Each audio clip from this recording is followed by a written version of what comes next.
Ayan po. Tapos na akong tapos na ako maglakad. Nakakaisang oras na akong naglakad. At nakaka 30 minutes na akong naglakad na nakapaas sa damuhan. Eto. Papaaraw naman ako. Nakasalampak na ako ngayon. Kaya nakikinig na ako nakikinig na ako ng fountain. Araw-araw yan, dinidiligan nila yan. Araw-araw meron silang pero hindi naman sabay-sabay. So meron pa namang area na hindi nila binubuksan ng mga sprinkler. Kaya pwede kang maupo sa damuhan. Alam nyo, minsan nasubukan kong humiga sa damo, ang sarap ng pakiramdam. Actually, nung nandito yung kaibigan ko, pumupunta kami sa island, no?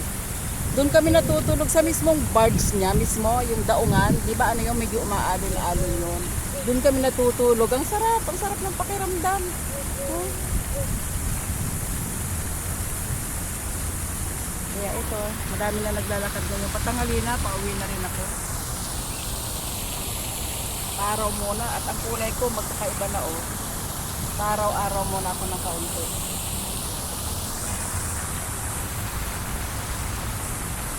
Hindi kayo. Sinong gusto sumama sa akin? Tomorrow, 6:30 ng umaga. Hindi kayo dito. Na? 6:30 ng umaga. Punta kayo, kita tayo. Meeting place natin dyan sa may co-op. Yung ngayon, yung dating co-op. Diyan tayo, 6:30, between 6 to 6:30 ng umaga. Punta kayo dito. Ang sarap ng mist. From galing sa fountain. Kasama kayo. 6:30 bukas, between 6 to 6:30. Maganda ang araw. At least 8, anong oras na ngayon? Ngayon is 8, 8 na ngayon, 8:30 pasado na. 8:30 na. Medyo umiinit na. Ang magandang time lang talaga between 6 hanggang 7:30 maganda. 8 tolerable pa, hanggang 8 o'clock tolerable pa ang init, no? More than that, mainit na, hindi na kaya. Sige, bye!